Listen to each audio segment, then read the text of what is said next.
Many times when we look at Christian ethics, they seem to be, or the system seems to be unlivable.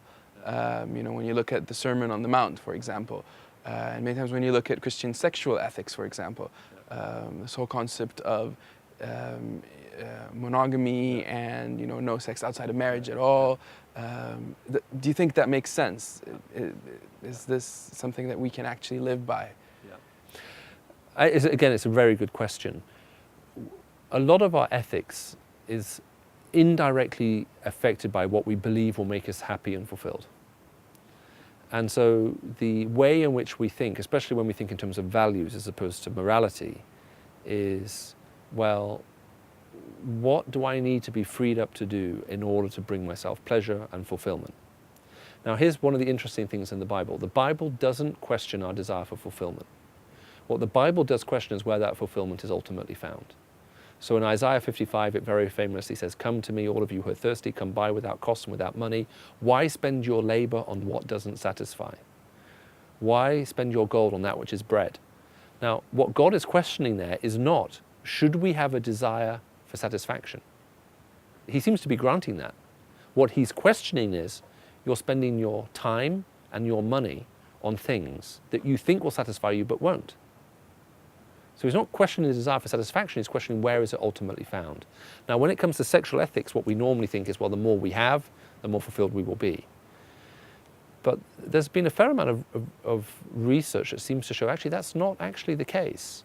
What most of us are looking for is not just simple physical consummation, we're looking for intimate relationship, we're looking for connection.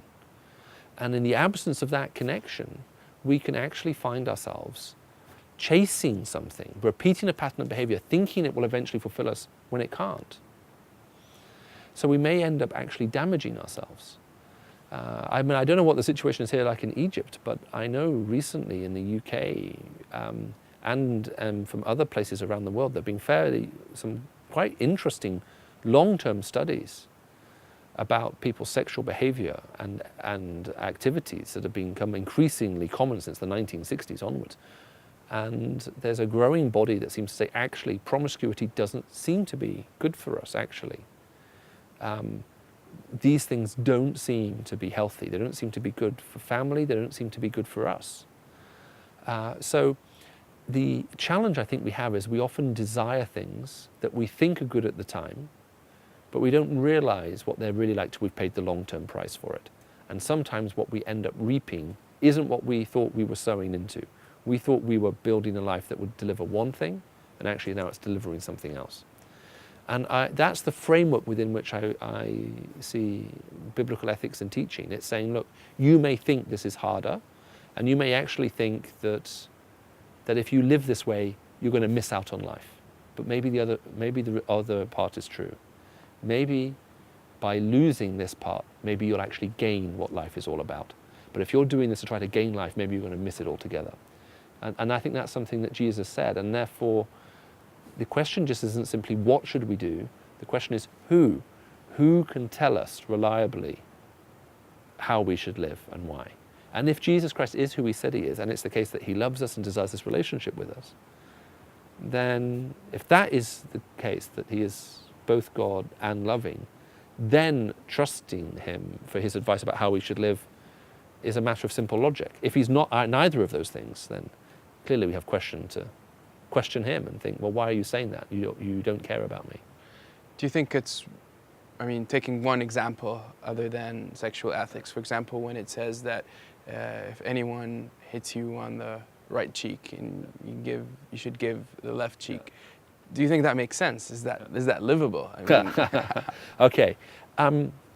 But I think what's interesting with all of these sayings of Jesus Christ is, the compatible saying with that is when Jesus sent out his disciples and said, don't take with you a staff and don't take with you a purse. But then later on, he then said to them, look, take a staff, take a purse. If you don't have a sword, sell your cloak and buy one. Now, okay, has he changed his mind? And sometimes the analogy is used of saying, well, look, imagine you have all of these different sort of ethic and morals on a keyboard. The trouble is the keyboard doesn't tell you which note to play. So there may be times where you need to keep any sense of violent inclination in check. You feel like hitting someone, you shouldn't do it. There are other times where actually you may have to allow that to play. You're going to stop someone else hurting from someone else, so you're going to throw yourself into their path, okay, so they can't hurt someone else. Well, now you're not keeping it in check, now you're giving it expression. How do you know which note to play? Well, you need a sheet music that actually says, look, here's how to play the right note at the right time. The notes themselves aren't going to tell you that. And so it's not the fact so much that these things are contradicting each other. The question is, well, how do we know when is the right time to play the right kind of note? Okay? When do we keep our sexual drives in check? And when do we fan our sexual drives into flame? Okay, well, and the answer is, well, it depends on the relationship that you're in with the person, about whether, which of those two notes is the right one to play. Does that make sense? But it's not, those notes in and of themselves aren't going to tell you. And so what we need are not just having a sense of right and wrong, but also a sense of knowing how those things come into play and when.